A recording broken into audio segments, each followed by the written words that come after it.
Okay, if I'm comparing it to the streets versus real estate, in the streets I take a loss, buy some fake drugs or get robbed for the money. Ain't no reimbursing that. It's just gone. I gotta hustle that back up.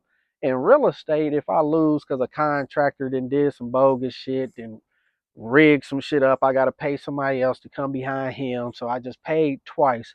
At the end of the project, I'm still not coming out my own money because that first month rent and deposit, that usually take care of everything that I didn't put into the house. And that's just one tenant. So say I'm doing that times five. You do the math. I haven't came out no money. Okay, y'all. So one of my homies gonna ask me, how do I feel when I lose money in real estate? And I told the nigga, shit, I don't feel no different losing money in real estate than I did when I lost money in the dope game. It's no different. Shit. It ain't never, goddamn it, no peaches and cream. That shit hurtful. That shit hurt your pockets to the core. So it's no difference, but knowing what I know now as far as information wise and how to leverage, I actually never lose when it comes to real estate because for the most part, if my house is not paid off free and clear, it's generating so much money that it can be. And if it is paid off free and clear, I done already leveraged it for every fucking thing I'm gonna leverage it for because I'm not buying a house unless I see the cash flow that's gonna come from it straight out the gate that's gonna get my initial investment back. So, with that being said, you don't necessarily lose money in real estate because if you do the shit right, I be no money of my own into a deal for the most part in all my properties. So meaning if I spent 20, 30,000, I got it right back either through a credit line or through turning credit to cash or for the most part of rehabbing it all. You swipe for it. My contractors go to Lowe's, Home Depots, whatever store they go, all the material they using for the project I'm gonna swipe for that. So that was no money out of my pocket. Of course, I'm responsible for paying the bill back. That's the most obvious. That's whether I go buy a Louis bag or go fucking buy a car. You still responsible for the bill, but the thing of it is, I'm still no money into the deal until the house start cash flowing, and then all the money that is cash flowing. Once I pay back all the credit or loans or credit lines I didn't use for the deal, everything else after that is all free to me, including the real estate with the tenants cash flowing it. So long after I done paid back the initial down payment, long after I done paid back the loan, everything else after that is all free for me to do whatever. Sell the house, Airbnb it, transitional living. Like one of my properties, I do share living out of there, which is renting individual rooms versus the whole house. And that house cash flows like a hell. But utilities and shit like that can get high. I got utility bills in the thousands from just that one house alone. But what happens is it don't be like that all year round. It be mainly doing like winter seasons and stuff where you gotta run the heat. Summer where you gotta run the AC.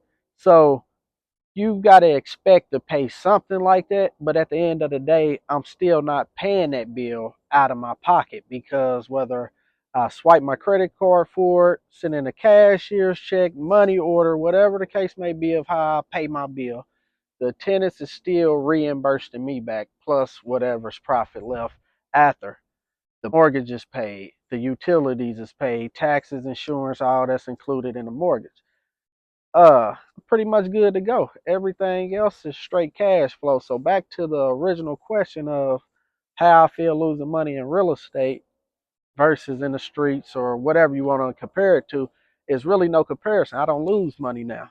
Like as arrogant, as confident or uh, maybe even ignorant that some people may say that is to say it's the truth because when you leveraging other people's money, okay, if I'm comparing it to the streets versus real estate, in the streets I take a loss, buy some fake drugs or get robbed for the money, ain't no reimbursing that. It's just gone. I gotta hustle that back up. In real estate, if I lose because a contractor then did some bogus shit, then rigged some shit up, I got to pay somebody else to come behind him. So I just paid twice. At the end of the project, I'm still not coming out my own money because that first month rent and deposit, that usually take care of everything that I didn't put into the house. And that's just one tenant. So say I'm doing that times 5. You do the math. I haven't came out no money. So like I said, losing money in real estate versus losing money in the streets is two different things. In the streets, you losing your money. Sometimes you losing your freedom, and the majority of the time you losing your life, and that's 100% of the time. Because I would rather the stress of losing money legitimate than losing money in the streets, because now that resorts to you having to do other shit to recoup that money, or you just never do. And on top of that, end up catching a case right after some bad shit that happened. So it just feel like your whole world is crashing down on you.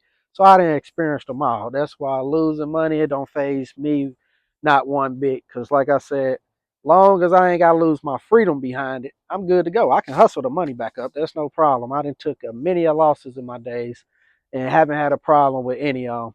And for the most part, most of my moves are strategic, well planned out, or whatever the case may be. So I typically don't lose money. And no investment. It just an investment cannot do as good as I thought it was gonna do. But as far as losing money, nah, I ain't even gonna put no money up if I don't think there's no type of way for me to get it back on the back end. So that get back a motherfucker. Yeah, that get back a motherfucker. So with that being said, man, hopefully that, kind of elaborate, if you ever think you're taking a loss, you can't even look at a loss as a loss. You got to try to see what the lesson to learn from it. So, one, you don't do the shit again. Two, you can help somebody else from having to go through that shit by, giving them the game.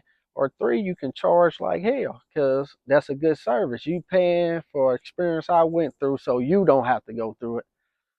I mean, it's only obvious you should look out for somebody like that. So, uh, I love taking mentorships because that's what that's based on, helping you not lose money by making mistakes you could have avoided had you just paid another motherfucker that been through it already before.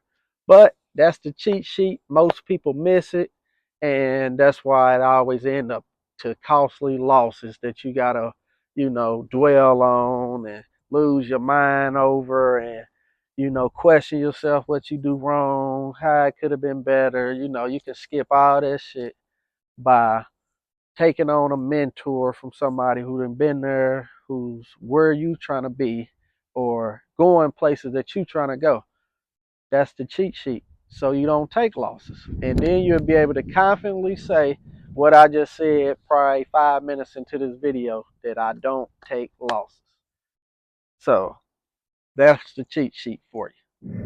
And listen, I'm about to give y'all one last cheat sheet to help y'all avoid taking losses, whether that's in real estate, stocks, um, I don't know, name it, trucking business, you name it, is when you don't go into the deal with none of your money, how can you actually lose? And I'm going to repeat that. When you don't go into no deal with none of your own money, how can you ever lose? And that's including if the deal don't work out. The deal could go all the way bad. You still didn't take the loss you would have had that been all of your money. So focus on capitalizing off of OPM, which is other people's money. Whether you got that money of your own or not, it still does you good to use somebody else's or put somebody else's into the atmosphere. That's like using their money as a test dummy for you, so you ain't sent your money out there to fuck up. I don't know if most people understand that, but that's the logic I use. That's how I avoid a lot of losses by leveraging the resources that I have available. So hopefully you got something from that, and I can give you some real life demonstrations on how to leverage, turn credit to cash, all the methods that'll help avoid you from taking a loss of your own, that it's ridiculous. Like, you'll feel played once you know the stuff that I know, or